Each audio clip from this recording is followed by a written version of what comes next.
visiteurs qui sont parmi nous. Que vous soyez de loin ou de près, que vous soyez de nos églises sœurs, nous sommes contents de vous voir parmi nous ce matin. D'habitude, on nous remet une liste contenant les noms, mais ce matin, tel n'a pas été le cas.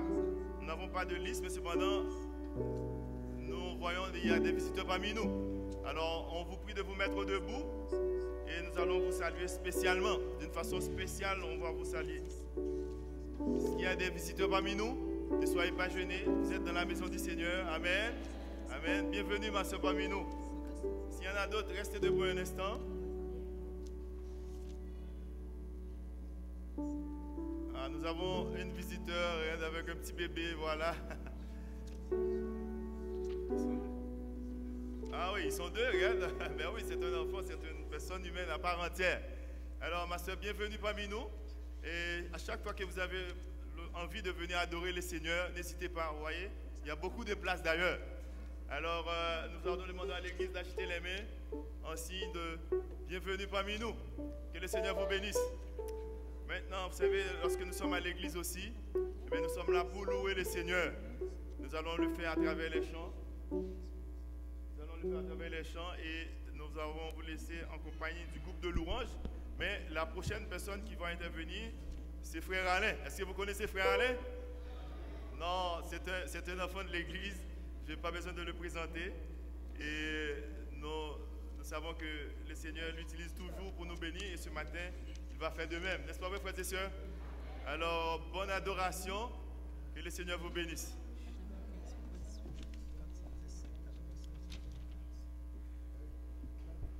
Nous allons passer au moment de louange. L'assistance est priée de se mettre debout. Et nous chanterons ensemble le numéro 410 et le numéro 96.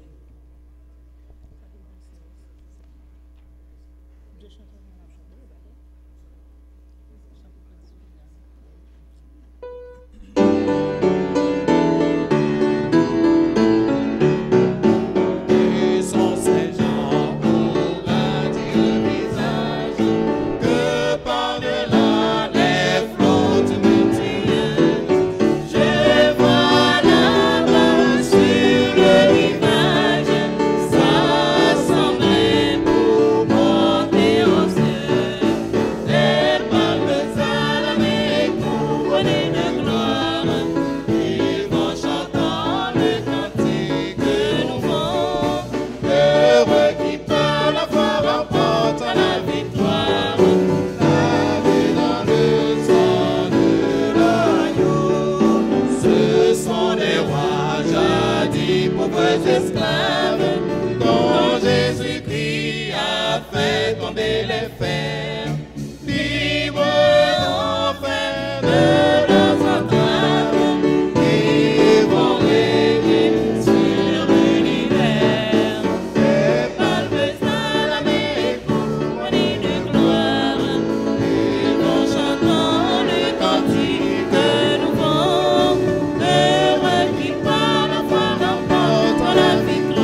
le numéro 596.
Péril, point de frayeur.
avec Jésus, oh, mon pilote,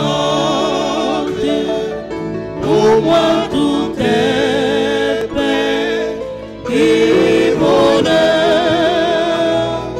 en sûreté, mon esprit flotte, jusqu'à là-bas, est mon sauveur.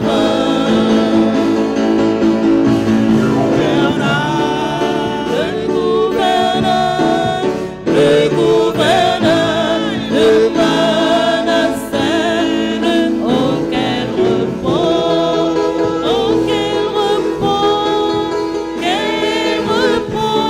Jésus le tien, si dans la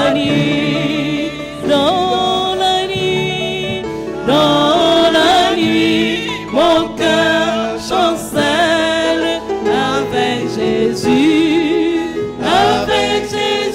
oh oui, avec Jésus, oui, tout est bien. Nous avons une présentation, nous vous prions de vous mettre. Mettez-vous, s'il vous plaît.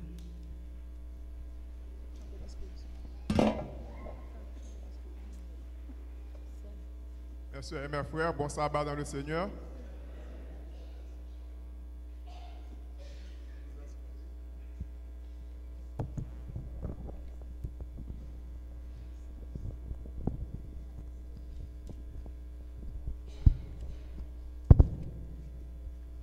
Nous avons le privilège ce matin de pouvoir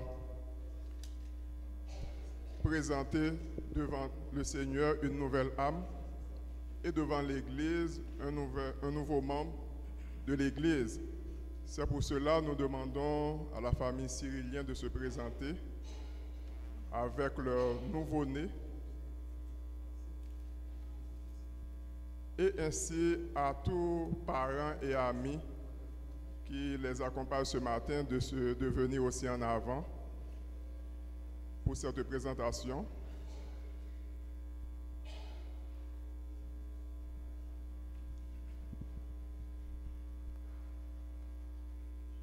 En cette circonstance aussi, nous demandons à au moins un membre du département des ministères des enfants, de la classe enfantine, de la famille aussi de se présenter en avant pour cette présentation.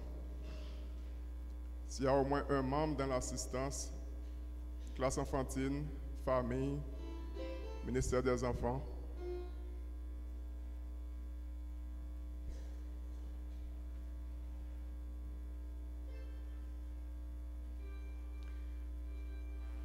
Comme nous le savons tous et nous le répétons à chaque fois, à l'Église adventiste du 7e jour, nous respectons ce que nous dit la Bible. Nous ne baptisons pas les bébés. Mais de préférence, nous faisons ce que le Seigneur nous commande de faire. Nous les présentons à notre Dieu. Dieu nous a fait grâce. Dieu a fait grâce à cette famille. Dieu a fait grâce à sœur Hermilia, bien que nous savions tous les hauts et les bas durant sa grossesse, mais par la grâce de Dieu, l'enfant est en bonne santé et sœur Hermilia est en bonne santé. Nous disons béni soit l'Éternel. Et ce matin, c'est un privilège, c'est une grâce que Dieu nous a fait pour pouvoir procéder à cette présentation. La lecture se trouve dans Matthieu 19, verset 13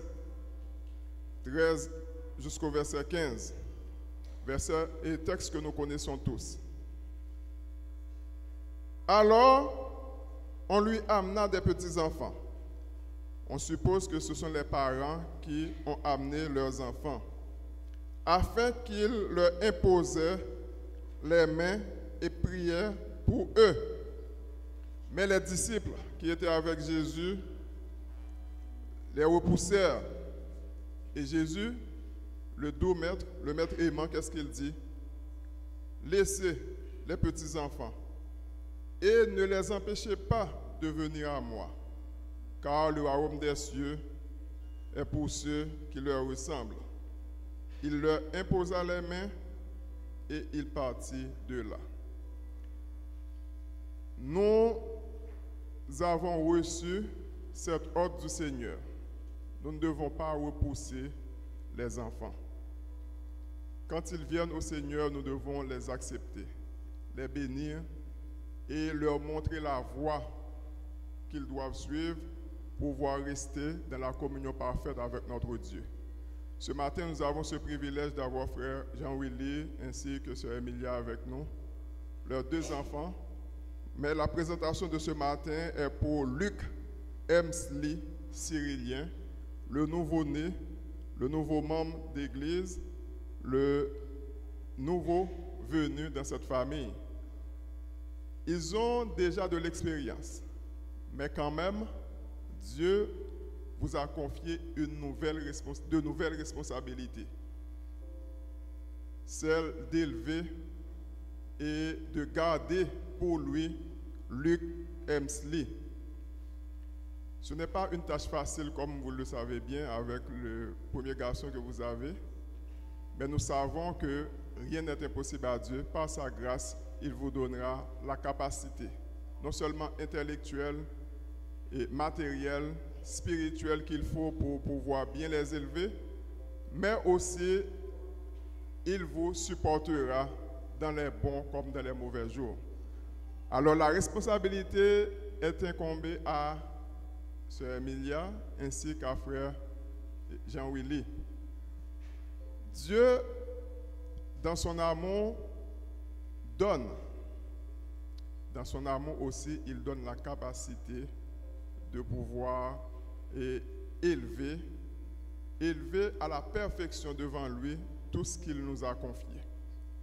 Ce matin, l'Église entière, ministère des enfants, famille, classe enfantine, l'Église entière est réunie pour prendre acte de cet engagement que vous faites devant le Seigneur de pouvoir élever Luc Emsley dans la crainte de l'Éternel, dans la crainte de son saint nom. Élever l'enfant, nous dit la Bible, pour 22 verset 6, selon la voie qu'il doit suivre. Et quand il sera vieux, il ne s'en détournera pas. Encore une fois, la responsabilité, vous êtes incombé, mais l'Église vous supporte. La grande famille de l'Église vous supporte dans cette tâche qui est d'éduquer dans la crainte de Dieu Luc Emsley ainsi que le premier enfant que vous avez. Ainsi, sœurs et frères, nous avons cette grande responsabilité d'élever nos enfants dans la crainte de l'Éternel. Des fois, ils vont à gauche ou à droite, là où on ne s'attend même pas. Mais une chose est certaine, quand nous prions pour eux, quand nous leur communiquons la parole de Dieu, sans détour, ils vont résister malgré les tentations du monde. Nous croyons en cela. Tandis que nous allons prier, nous demandons à l'Église de garder une position révérencieuse et non en avant. Je demande à Frère Muller de venir m'accompagner. Nous en avant, nous allons nous mettre à genoux pour la prière.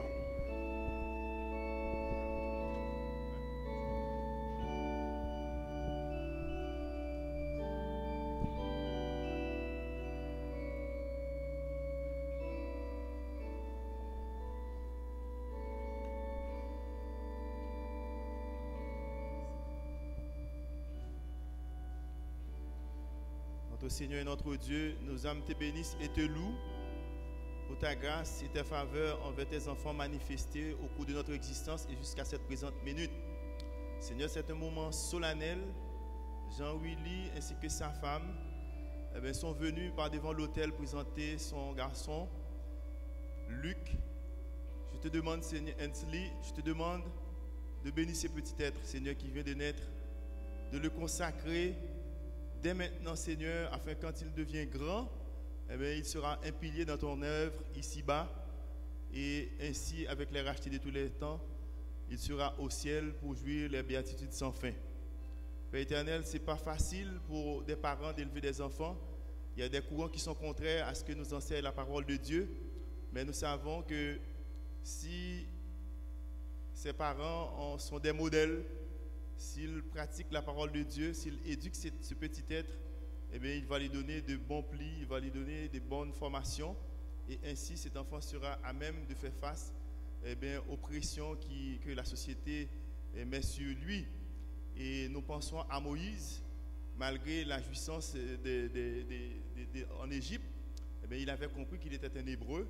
Il a dit, je préfère passer des mauvais moments avec mon peuple. Il a pu retourner et c'est lui qui a délivré le peuple d'Israël. Il en est de même aussi, Seigneur, si cet enfant est bien instruit dans ta parole, demain il sera capable de faire face aux difficultés, aux épreuves qu'il aura affrontées dans cette vie. Mon Dieu, si tu vois que cet enfant a un germe de maladie, on ne sait pas, Seigneur. Je te demande maintenant même de le toucher, de le guérir et que ses parents aient toujours un nouveau témoignage, ses parents aient toujours confiance en toi. Seigneur, bénis tous les autres petits-enfants qui sont là, qui sont en route peut-être. Eh bien, Seigneur, je te demande de les bénir comme tu ne l'as jamais fait. Encore une fois, Seigneur, j'élève mes mains sur ce petit être, sur cet enfant. Je te demande de le consacrer maintenant même, Seigneur, de le bénir comme tu ne l'as jamais fait, Seigneur, et que, Seigneur, nous prenons plaisir à te remettre cet enfant, et que c'est ton enfant, et Jean-Willy, et ainsi que sa femme, sont les gardiens. Cet enfant ne leur appartient pas, mais cet enfant t'appartient, Père éternel. Nous te demandons de le prendre maintenant, et que cet enfant puisse grandir devant les hommes, et devant toi en sagesse et en statut, devant Dieu et devant les hommes. Seigneur, fais au-delà de ce que nous pouvons penser ou demander, car nous te prions au nom de Jésus-Christ, ton Fils, qui vit et qui demeure au siècle des siècles.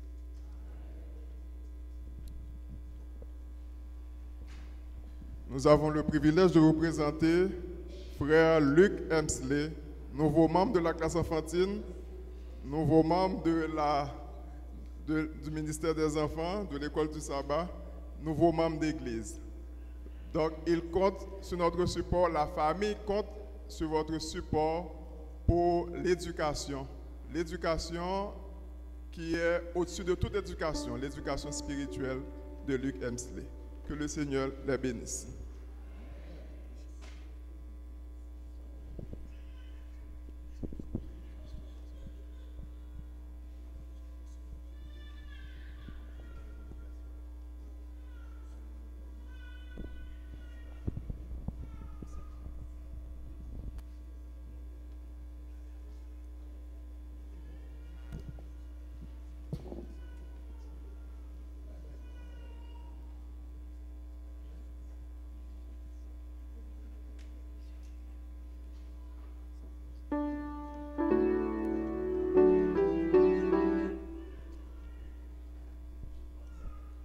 Nous chantons assis, juste avant d'entendre le messager, la première et la dernière strophe du numéro 95.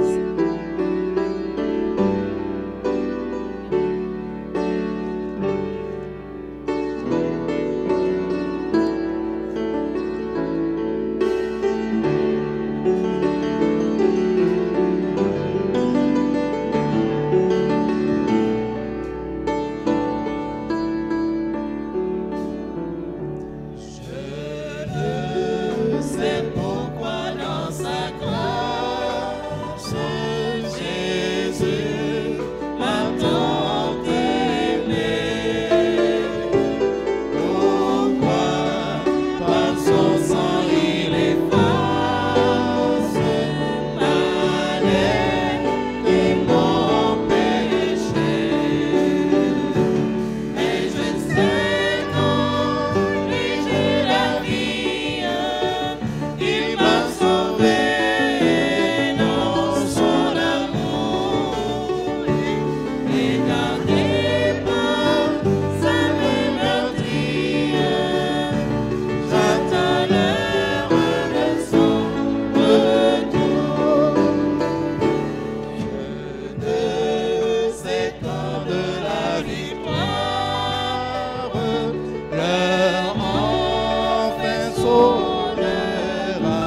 Bien-aimés dans le Seigneur, mesdames, messieurs, que la paix et la grâce de notre Seigneur Jésus soient avec vous tous.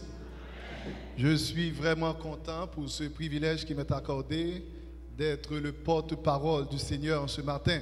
C'est toujours une grâce, un privilège immérité de la part de Dieu d'être son porte-parole. Et ça me fait toujours grand plaisir d'être à Saint-Léonard car j'aime les chants exécutés par les musiciens. À La Fontaine, excusez-moi.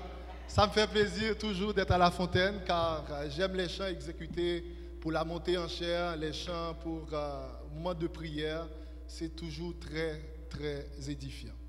Je vois que ici à La Fontaine, il y avait plusieurs visiteurs qui ont levé la main et nous avons toujours des cadeaux pour nos amis visiteurs. C'est pourquoi je demande, j'avais vu 2 personnes de ce côté, une personne ici. Je demande à frère Audouin de passer, distribuer ces cadeaux. Et ce matin, chers frères et sœurs, j'ai le privilège de vous présenter un invité spécial. Il s'agit de mon grand frère. Est-ce que vous savez que j'ai un grand frère? Vous ne savez pas ça, hein? Cependant, beaucoup d'entre vous, vous avez déjà vu un petit frère que j'ai. Il vient assez souvent des États-Unis pour venir nous visiter ici à Saint-Léonard, bien entendu, mais vous le connaissez. Mais j'ai un grand frère, effectivement j'ai un grand frère, ça fait plus de 22 ans que je l'avais vu la dernière fois, et aujourd'hui c'est un grand plaisir pour moi de vous le présenter. Je demande donc à mon grand frère Lys Stéphane Florival de se mettre debout. Qu'est-ce que vous dites, chers frères et sœurs? Parfait, moi, chers frères et sœurs. Qui ça nous dit? Frère Lys, nous sommes vraiment contents de te voir avec nous. Merci. Alors, je demande à frère Audouin aussi de venir lui donner son cadeau, parce que nous donnons des cadeaux à nos visiteurs.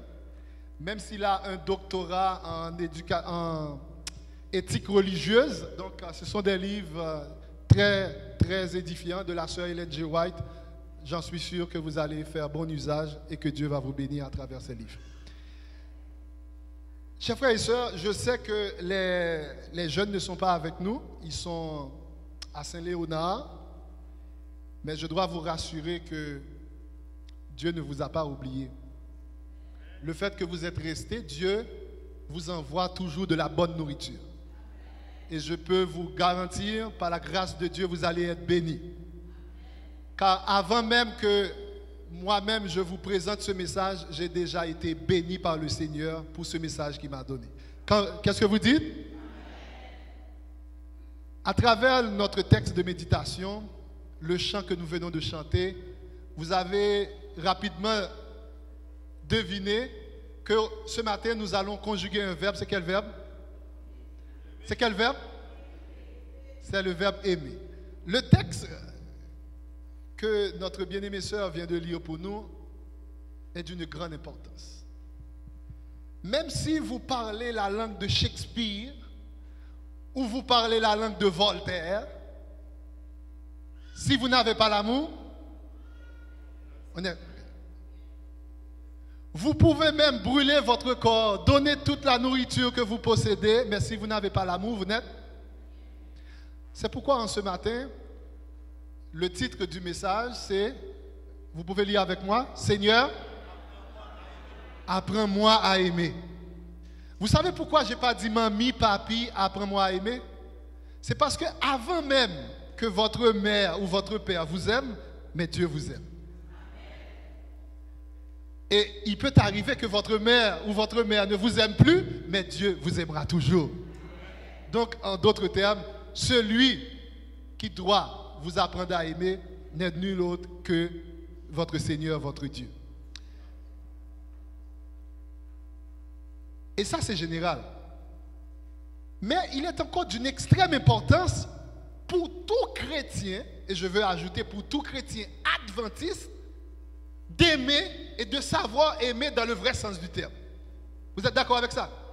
Parce que vous ne pouvez pas vous dire que vous êtes adventiste, un peuple de la Bible, vous aimez Dieu, vous suivez Christ, et puis vous n'avez pas l'amour en vous, ou bien tout simplement, vous voulez que les autres vous aiment, mais vous n'aimez pas les autres. Regardez ce que nous dit la parole de Dieu dans 1 Jean 4, verset 8. Celui qui n'aime pas n'a pas connu Dieu. Car Dieu est... Si vous voulez trouver une définition pour Dieu, dites tout simplement amour. Et puis c'est bon. Vous allez voir, le mot amour, chers frères et sœurs, on pourrait passer des jours et des jours, des mois et des mois, des années et des années à parler d'amour, et ce ne serait pas superflu, mais on n'en finirait pas. Parce que c'est de Dieu qu'on parle. La plupart d'entre nous, nous allons vivre combien? Peut-être 80, 85, si vous êtes chanceux. 100 pour les plus rares, les plus robustes. Les plus robustes à partir de 75, vous êtes parmi les robustes, n'est-ce pas? 80 ans. Mais Dieu, il a toujours existé. Donc vous ne pouvez pas vraiment, de votre existence, comprendre, définir Dieu dans toute sa dimension. Mais cependant, vous devez avoir l'amour de Dieu en vous. Vous devez donc pratiquer l'amour de Dieu, car Dieu vous a aimé et Dieu veut que vous partagez cet amour. Celui qui n'aime pas n'a pas connu Dieu, car Dieu est amour. Regardez, quand Jésus était venu sur terre, dans son passage, on l'appelait maître, parce qu'il est comme un grand professeur. Il enseigne. Vous savez, on lui posait tout le temps des questions. On posait tout le temps des questions à Jésus.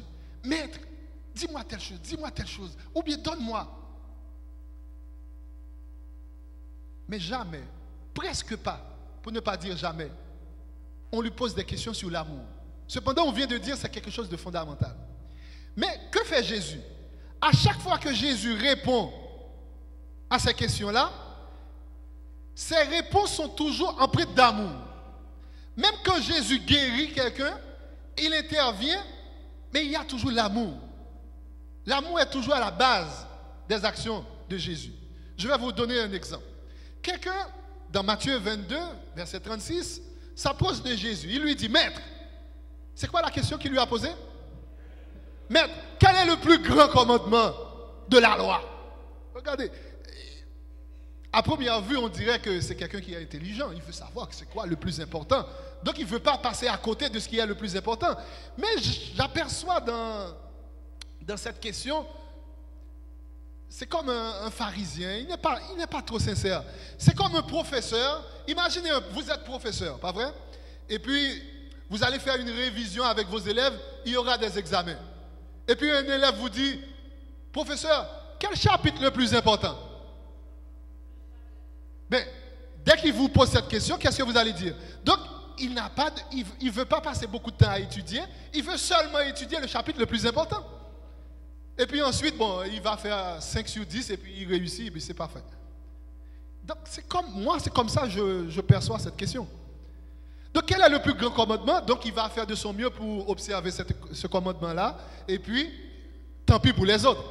Mais comme étant Jésus, c'est le plus grand des professeurs, nous allons voir quelle a été la réponse de Jésus. Jésus va lui donner une réponse à sa question. Tu aimeras le Seigneur ton Dieu de tout ton cœur, de toute ton âme, de toute ta pensée. C'est le premier et le plus grand. Est-ce que Jésus n'a pas répondu à sa question? Est-ce que Jésus ne lui a pas donné le plus grand? Jésus lui a donné le plus grand. Mais regardez, encore une fois, comme Jésus est le plus grand des professeurs, si Jésus s'arrêtait ici, la réponse serait incomplète. Nous allons voir qu'est-ce que nous dit Jésus. Il continue au verset 39 et 40, il dit, et voici le second. Le second est comment? Semblable au premier commandement. Ce qui voudrait dire, si le premier est important, le second commandement est aussi... Bon, finalement, là, il n'y a pas qu'un seul commandement, mais il y en a deux. Le second qui lui est semblable, il dit, tu aimeras ton prochain comme... Est-ce que Jésus, jusque-là, n'a pas répondu à la question? Il lui a demandé quel est le plus grand. Non seulement il lui a donné le plus grand, mais il lui a donné un autre qui lui est semblable. Donc finalement, il en a deux. Est-ce que Jésus peut s'arrêter ici? S'il a répondu, est-ce que Jésus peut s'arrêter ici? Mais la réponse serait encore incomplète. Regardez. De ces deux commandements dépendent toute la loi et les prophètes. Donc, Si vous observez ces deux commandements, c'est équivaut à toute la loi et les Regardez bien. Si vous aimez votre prochain, est-ce que vous allez prendre sa femme ou son conjoint? Est-ce que vous allez le tuer? Est-ce que vous allez convoiter ce qu'il possède? En d'autres termes, les 10 commandements. Si vous aimez Dieu, est-ce que vous allez prononcer son nom en vain? Est-ce que vous allez faire des idoles? Vous allez adorer d'autres dieux? Il vous dit qu'il est un Dieu jaloux. Si vous aimez Dieu, est-ce que vous n'allez pas l'adorer quand il vous demande de l'adorer? Souviens-toi du jour du repos pour le sanctifier? Oui ou non? De ces deux commandements dépendent toute la loi et les prophètes. Donc vous voyez, l'essence des commandements, c'est l'amour. Si vous avez l'amour, vous allez aimer votre prochain et vous allez le respecter. Vous n'allez pas prendre ses affaires. Vous allez respecter tous les autres commandements. Si vous aimez Dieu, eh bien vous allez faire tout ce que Dieu vous demande parce que vous l'aimez tout simplement. Mais quelle a été la question posée par le jeune homme? Il veut savoir c'est quoi le plus grand commandement. Mais le plus grand commandement, eh bien c'est pratiquer l'amour. L'amour du prochain, l'amour pour Dieu. Regardez, je vais vous donner un deuxième exemple. Il y a un deuxième exemple que nous trouvons dans Marc 10, versets 17 et 18. Une autre question qui va être posée à Jésus. Comme Jésus se mettait en chemin, un homme accourut et se jetant à genoux devant lui, il lui dit, « Bon maître, lui demanda-t-il, que dois-je faire pour hériter la vie et... » Regardez, moi ce que j'aime, ce sont les réponses de Jésus, pas les questions. Encore une fois, je trouve dans cette question comme quelqu'un qui essaie de trouver un raccourci. Vous savez qu'on dit tous les bons chemins mènent à Rome. C'est comme si lui, il veut savoir quel est le chemin le plus court. Parce qu'il ne veut pas perdre son temps. Ou bien il va perdre son temps à faire autre chose. Et puis les dernières minutes, il va faire chut pour arriver au bon port. Donc il veut savoir qu'est-ce qu'il doit faire, comme si de par lui-même, il peut se sauver. C'est-à-dire, il va faire des œuvres, il va donner des choses, c'est comme s'il va pratiquement payer son salut. Qu'est-ce qu'il doit faire pour hériter la vie éternelle? Nous allons maintenant voir la réponse de Jésus. Pourquoi m'appelles-tu bon? Il n'y a que de bon que Dieu seul. Tu connais les commandements. Tu ne commettras point d'adultère, tu ne tueras, tu ne déroberas, tu ne diras pas de faux témoignages, tu ne feras pas de tort à personne, honore ton père et ta mère. Où est-ce qu'on trouve ces commandements-là, chers frères et sœurs?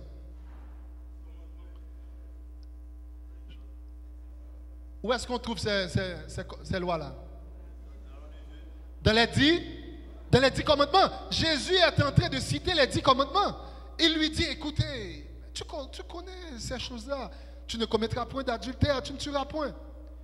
Mais que répond cette personne?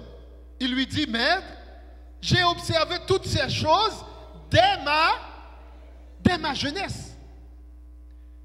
Le premier exemple que je viens de voir avec vous, c'est qu'il fallait observer les commandements. Le deuxième exemple que je prends avec vous maintenant, ce jeune homme-là, il observe tous les commandements. Waouh! Il devait avoir un beau certificat. Compliment, vous avez déjà la vie éternelle. Mais Jésus lui avait dit quelque chose. Est-ce que vous vous rappelez la réponse de Jésus? Il lui dit, Jésus l'ayant regardé, qu'est-ce qu'il fait? Chers frères et sœurs, j'aimerais que vous me suivez, que vous êtes avec moi. Jésus l'ayant regardé, Jésus l'ayant regardé. Non, la première chose. Jésus l'ayant regardé. Vous savez pourquoi je veux insister sur l'éma? Jésus remet dans l'état que le déia. Vous me suivez? Jésus pas remet parce qu'il était bon. Il est parfait. Il est son monde qui a marché droit devant Dieu, etc. Jésus remet dans l'état que l'il En d'autres termes, de nos jours, il a parlé de toute qualité de monde, voleur, homosexuel, lesbienne. Jésus remet dans l'état que lié. Nous pas d'accord avec. Mais cependant, Jésus voulait sauver de l'état que lié. Vous voyez la nuance. Jésus remet dans l'état lié, Jean lié. Et Jésus voulait sauver de l'état que lié. Pour ne pas même monde encore. Et Jésus lui dit, nous continuons le texte, il te manque une chose. Mais regardez, le jeune homme avait dit, mais écoutez, maître, j'ai observé toutes ces choses. Maintenant, il veut savoir qu'est-ce qu'il doit faire pour avoir la vie éternelle. Mais Jésus lui dit, maintenant, il te manque une petite chose.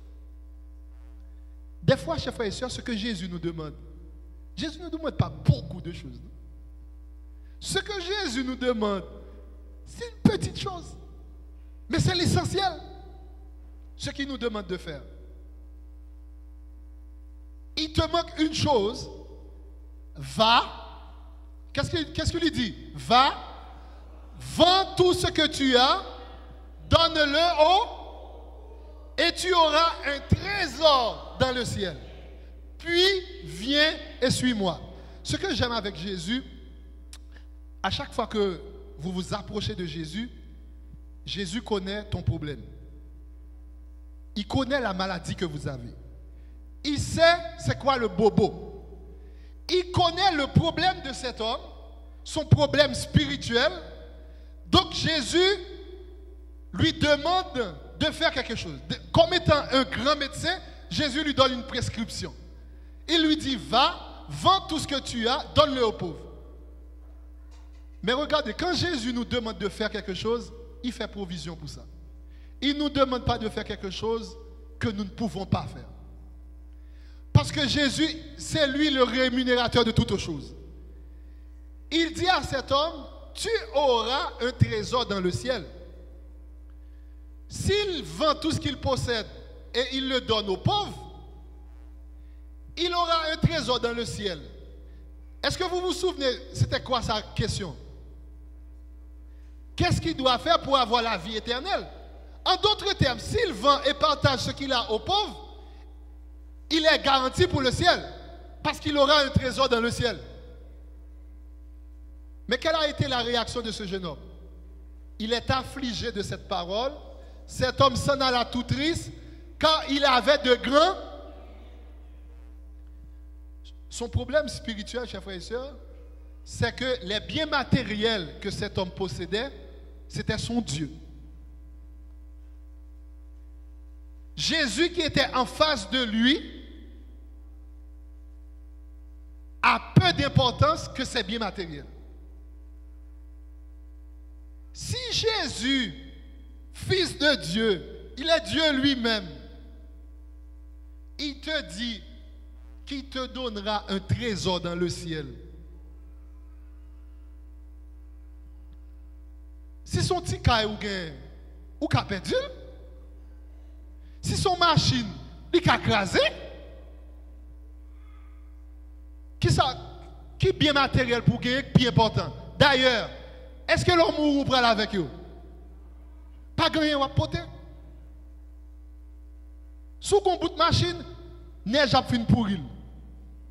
Mais les biens matériels qu'on possédait, les biens spirituels que vous possédez, vous ne pouvez pas pourrir. Et bien que bon Dieu a barré dans le ciel, pas qu'un main volée, main impure qui est capable de toucher. Donc si cet homme-là, il avait la foi en Jésus, il avait posé une question et la réponse était simple.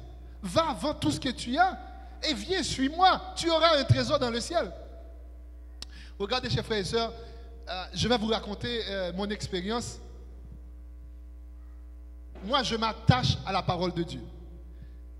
Il y a un texte que nous trouvons dans Jérémie 29, verset 11, que vous connaissez. N'est-ce pas vrai?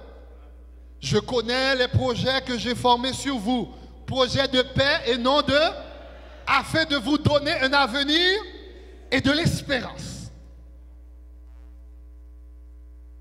Si vous savez que c'est Dieu qui vous guide, vous n'avez rien à craindre.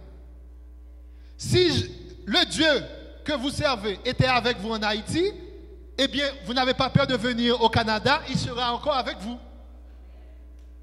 Vous êtes d'accord avec ça? De même qu'il avait dit à Josué, dans Josué 1er, verset 3, « Tout lieu que foulera la plainte de votre pied, je vous le donne, comme je l'ai dit à Moïse. » Je vais vous raconter mon expérience. J'avais 5 ans de mariage. J'avais déjà un premier garçon, Jodelin, que vous connaissez. Tandis que je travaillais pour les Nations Unies en Haïti. Tout mon rêve, c'était d'avoir un poste international. De même que les Blancs viennent au pays, je veux être un Blanc noir dans un autre pays. Vous voyez? Parce que là, vous allez avoir un passeport diplomatique, vous allez voyager et le salaire est beaucoup plus intéressant. Donc, mon rêve professionnel, c'était justement d'avoir cette opportunité-là.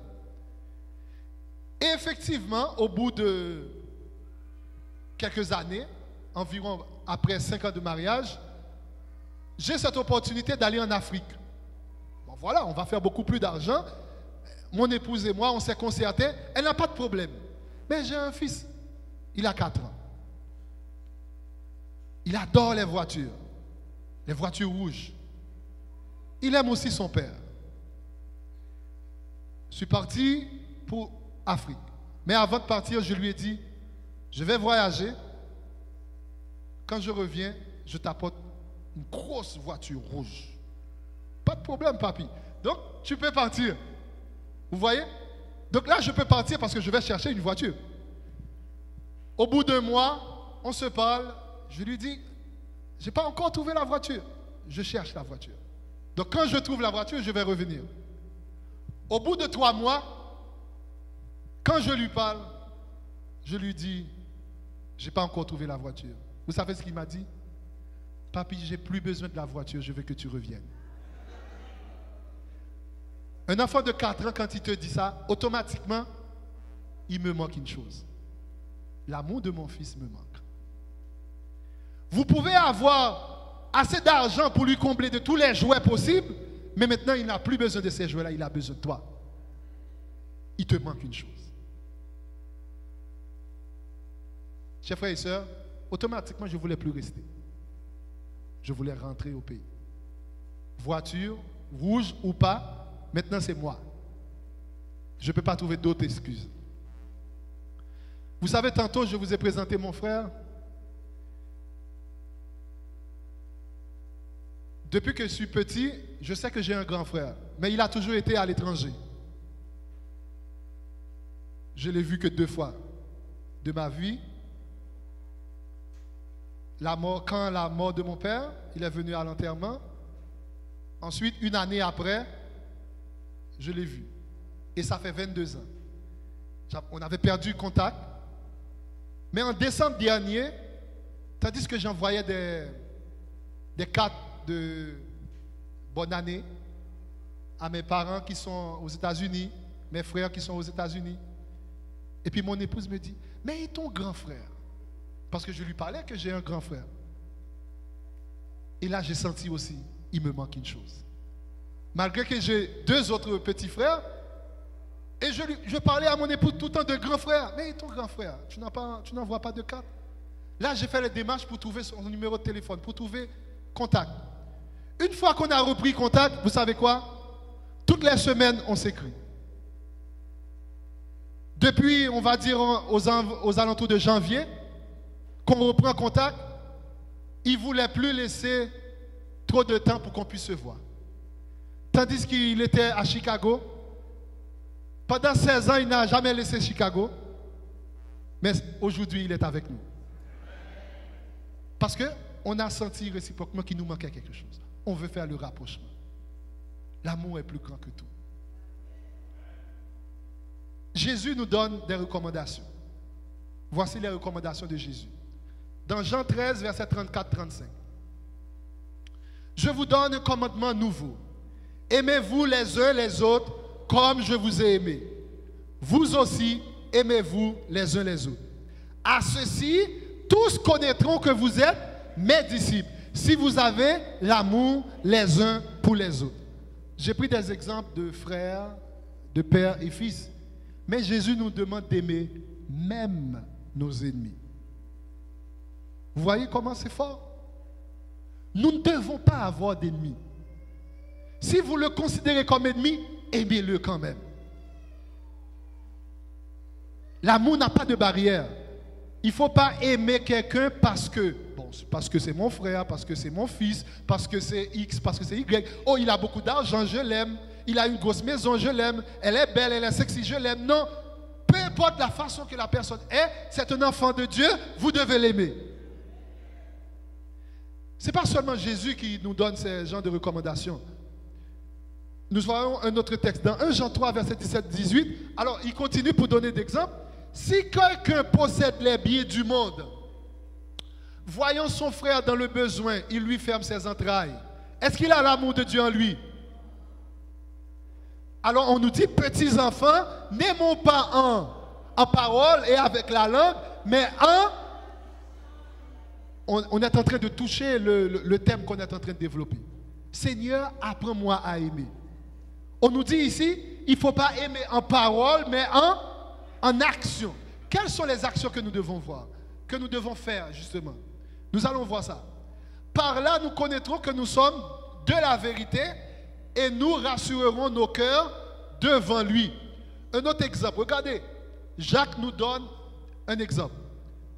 Si un frère et une sœur sont nus et manquent de la nourriture de chaque jour, et que l'un d'entre vous leur dise, allez en paix, chauffez-vous et vous rassasiez, et que vous ne leur donniez pas ce qui est nécessaire au corps, à quoi cela sert-il?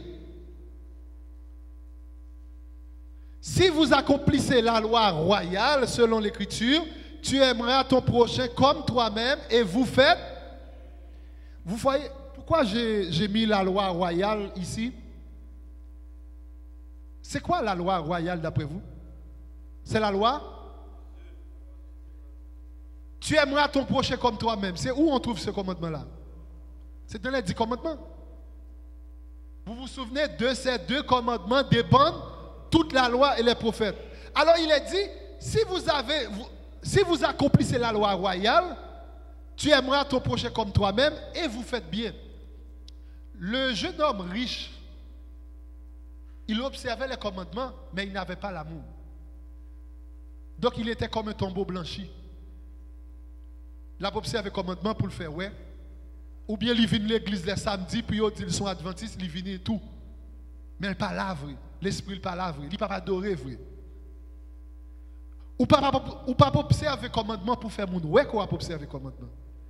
Mais c'est ta relation avec Dieu. Tu dois être sincère. Alors le texte nous dit, vous faites bien. Vous faites bien ici est d'une extrême importance. Ça veut dire que votre vie éternelle en dépend. Vous allez dire que c'est fort ce que j'ai dit, mais vous allez comprendre. Dans Matthieu 16, verset 27, il est dit, car le Fils de l'homme doit venir dans la gloire de son Père avec ses anges, et alors il rendra à chacun selon ses... Nous devons faire de bonnes œuvres. Vous ne pouvez pas dire que vous avez l'amour de Dieu en vous et vous ne faites pas de bonnes œuvres. Cette semaine, nous avons étudié c'était quoi la mission de Jésus. C'était quoi la mission de Jésus? Ceux qui étaient perdus. Et partout où Jésus passait, il donnait à manger, il guérissait les malades, il chassait les démons. Finalement, il a soulagé tout le monde partout où il passe. Il faisait de bonnes œuvres. Alors nous aussi, nous devons faire de bonnes œuvres. Vous allez me dire maintenant, mais quelles sont ces œuvres que je dois faire? Je ne connais pas les œuvres que je dois faire. Mais la parole de Dieu en répond à ces questions. Éphésiens 2, verset 10. Car nous sommes son ouvrage, ayant été créés en Jésus pour de bonnes œuvres que Dieu a préparées d'avance, afin que nous représentons les bras de Dieu.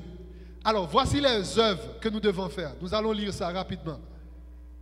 Vous qui êtes bénis de mon Père, prenez possession du royaume qui vous a été préparé dès la fondation du monde. Car j'ai eu faim, j'ai eu soif, j'étais étranger. Maintenant, vous allez dire à Jésus, mais quand est-ce que je vous ai vu, Jésus, malade, je t'ai donné, je t'ai soigné, je t'ai visité, tu étais en prison, et Jésus va leur dire, qu'est-ce qu'il va leur répondre?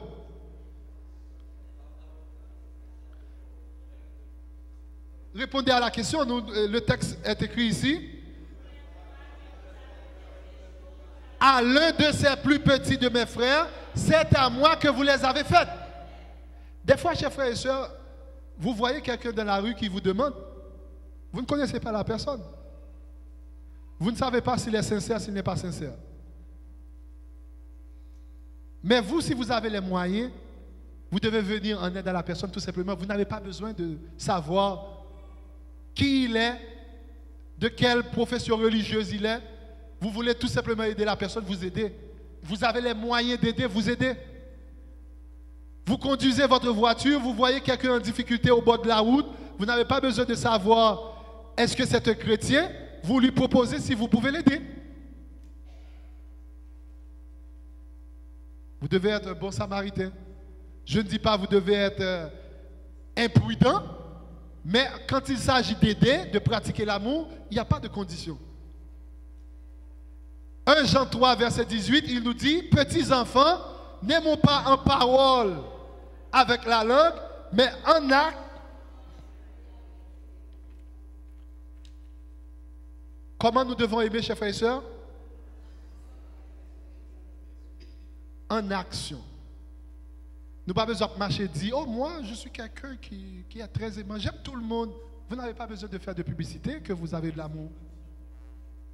Quand vous agissez, les gens vont voir que vous avez de l'amour. Vous savez, chers frères et sœurs, peu de temps après le tremblement de terre survenu en Haïti, il y avait aussi un grand tremblement de terre qui s'est passé en Chine. Vous vous rappelez de ça? C'était aussi terrible. Il y avait une histoire vraiment touchante. C'était une mère. Tandis que les secouristes, les secouristes sont en train de rechercher les survivants à travers les maisons. Il y avait dans une maison effondrée une mère qui était dans une position comme si c'était quelqu'un qui était en train de prier. Comme ça. Mais quand les gens ils ont regardé, le dos de la personne est tout écrasé, sa tête, la personne est décédée. Mais en arrivant, le chef du groupe, il y avait comme une force qui l'a attiré. Il a senti que quelque chose n'allait pas. Il ne comprenait pas pourquoi cette personne était dans cette position-là, tandis qu'elle pouvait se sauver. Il y avait d'autres moyens de courir. Pourquoi est-ce qu'elle était en train de prier? Et tandis qu'il retourne là-bas, regardez sur les photos, il retourne là-bas en train de baisser pour regarder, mais qu'est-ce qui se passe là? Il y a quelque chose. Et c'est alors, tandis qu'il regardait de plus près, et puis il a dit, oh, un enfant, il y a un enfant.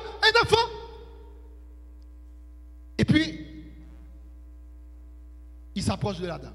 Les médecins approchent. Ils ont vu un enfant. La dame, qu'est-ce qu'elle a fait? Elle a protégé son corps. Elle a protégé l'enfant avec quoi? Avec son corps. Donc, le toit de la maison est tombé sur le dos de la dame, écrasant son dos, sa tête. Elle est décédée sur le champ. Donc, les médecins s'approchent maintenant pour examiner l'enfant.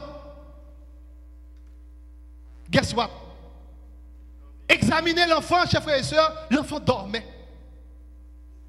L'enfant dormait, il ne savait même pas ce qui s'était passé. Il ne savait même pas qu'il y avait un tremblement de terre. Lui, il était dans son lit, il dormait. Alors quand la dame, sa mère, a vu qu'il y a un tremblement de terre, la maison va s'effondrer, elle est venue tout simplement protéger son enfant.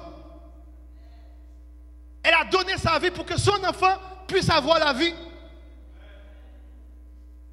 Mais dans sa main, il y avait un téléphone.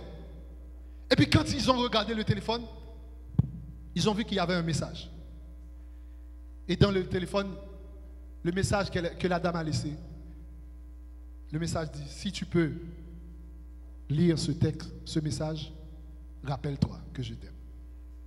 Et voilà que le téléphone passe de main en main.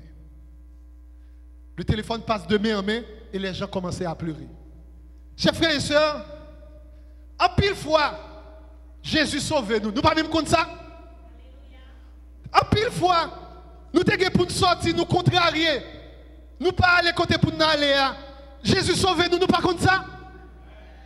Matin, moi invite au dit béni soit l'Éternel pour toute fois Jésus sauve, pas de jamais connaître. Chers frères et sœurs, nous comprenons avion. Nous pensons nous pour arriver côté de aller, mais il y a un avion qui pas jamais arrivé. Là on pense à avion à Alquito, mais c'est Jésus qui sauve.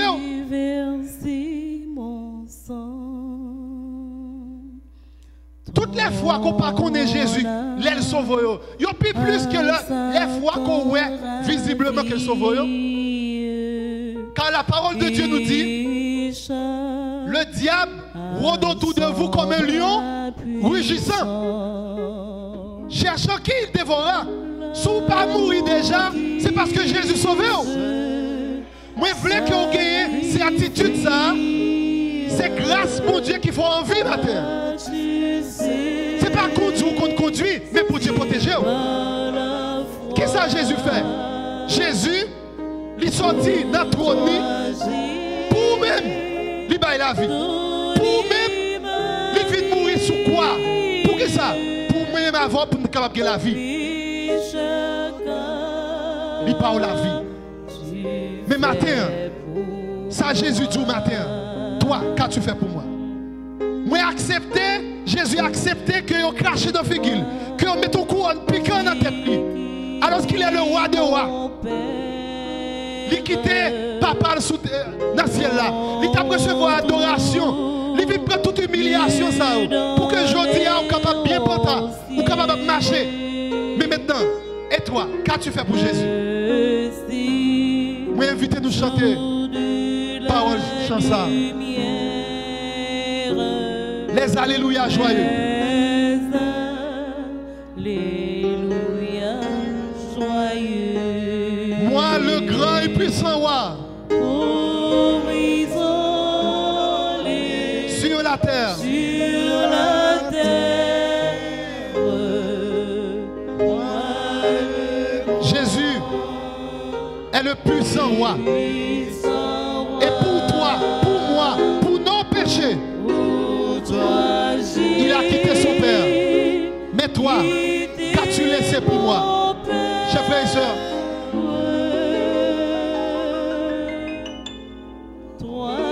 l'amour est action.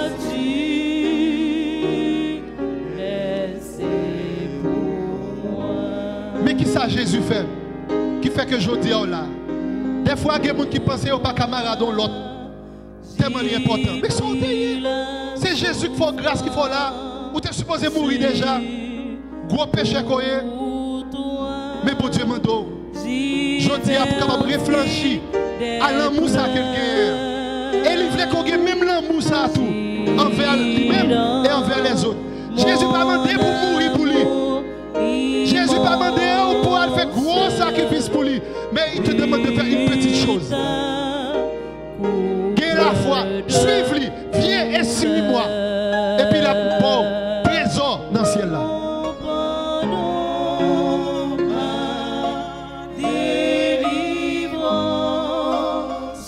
Mon salut, tout est à toi, nous dit Jésus.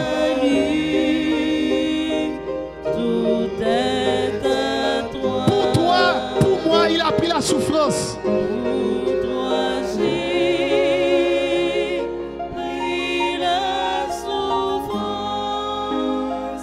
Mais toi, qu'as-tu souffert pour Jésus? Qu'as-tu souffert pour Jésus? Je demande au chant d'arrêter un moment. Je sens l'Esprit de Dieu me demander de vous donner cette occasion de faire quelque chose pour Jésus. Je ne sais pas si en vous, vous avez senti cette palpitation de cœur ou bien cheveux ou senti piqué ou. Mais moi, j'ai senti la présence de Dieu. Je sens l'amour de Dieu manifesté dans cette salle.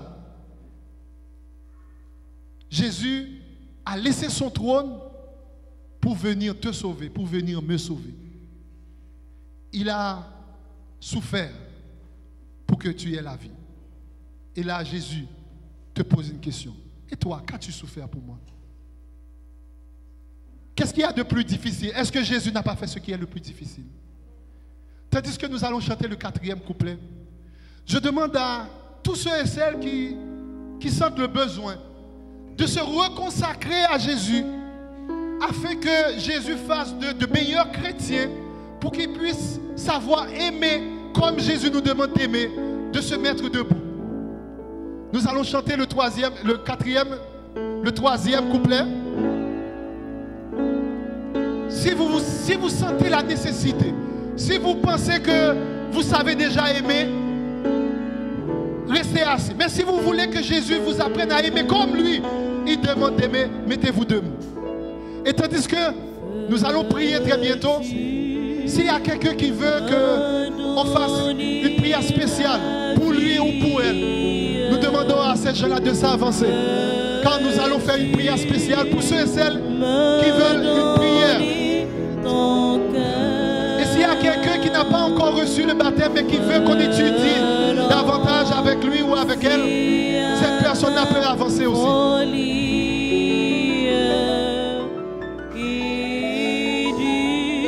Vous pouvez avancer jusqu'en avant. Nous demandons à Frère Miller de venir en avant. Nous allons prier ensemble. Chantez, chers frères et sœurs.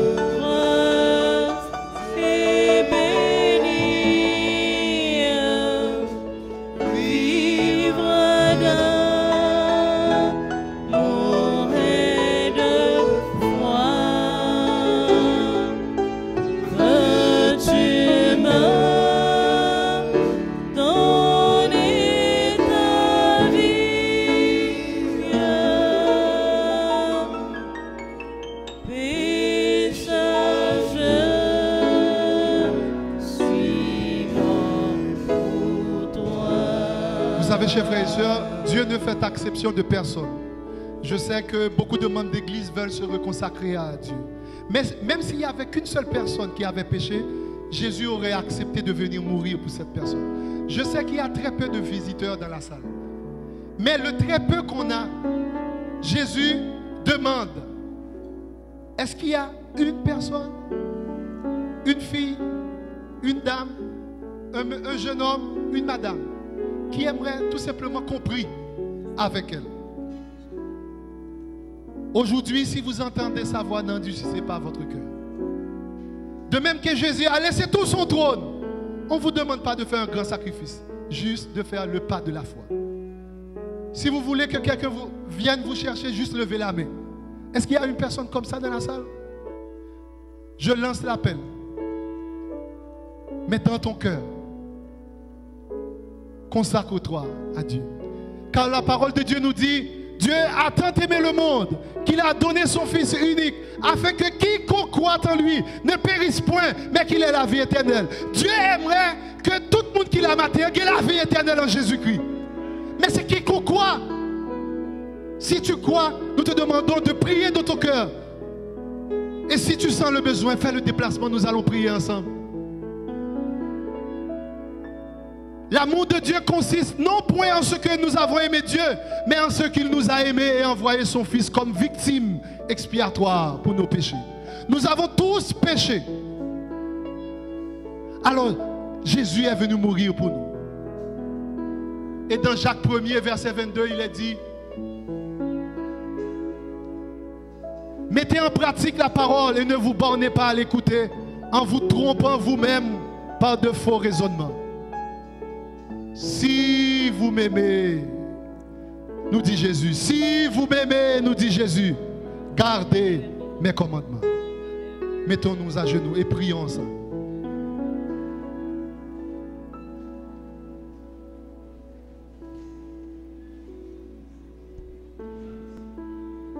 Notre Seigneur et notre Dieu, personnellement, j'ai été touché par ce message.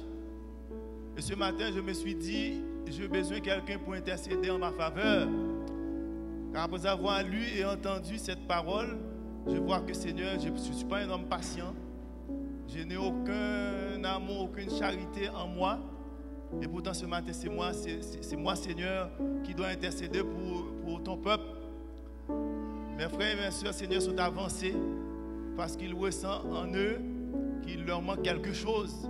Ils veulent se reconsacrer à toi, Père éternel. Ils ont fait le déplacement volontairement. Ils ont entendu l'appel, ils ont déplacé jusque par devant l'autel. Je t'en prie, Seigneur, dans ta grâce, dans ta miséricorde, de leur pardonner et de leur donner à nouveau une double portion de ton Esprit Saint, afin que, Seigneur, qu'ils partent en vainqueur et pour vaincre leurs mauvais traits de caractère, leurs défauts qui sont en eux, tous les péchés qui sont en eux, afin qu'ils soient sanctifiés et propres lorsque tu feras ton apparition, Seigneur, pour qu'ils puissent répondre présent. Et Seigneur, tu as fait des grandes choses pour nous. Tu as fait des grandes choses pour nous. Moi qui t'ai pris, Seigneur, c'est moi ça. S'il y a quelqu'un qui devait être déjà mort, Seigneur, c'est moi. Dans ta grâce, Seigneur, tu m'as laissé en vie. Je peux vivre pour toi, Seigneur, pour toi seul. Ce matin, je t'en supplie, Seigneur, de me sauver et de sauver mes frères et mes soeurs, Seigneur, qui sont devant. Et merci de ce que tu as utilisé ton serviteur pour nous parler, pour parler à notre cœur ce matin, Père éternel. Tu me connais, tu connais qu'est-ce que je suis en train de vivre. Là où je suis, Seigneur, tu connais qu'est-ce que je suis en train de vivre. Et pourtant, Seigneur, je veux te servir, car, Seigneur, je reconnais ta grâce en moi chaque jour. Je ne suis pas un ingrat, Seigneur. Je sais qu'est-ce que tu as fait pour moi. Qu'est-ce que tu as fait dans ma vie, Seigneur, jusqu'à présent. Je peux dire, Ebenezer, jusqu'ici, l'Éternel m'a secouru. Mais Éternel, tu connais chaque personne ici présente. Je sais, il y en a qui sont malades physiquement. Il y en a qui sont malades spirituellement, Seigneur. Je te demande de les bénir comme tu ne l'as jamais fait. Et que, Seigneur, chacun de nous puisse avoir un témoignage.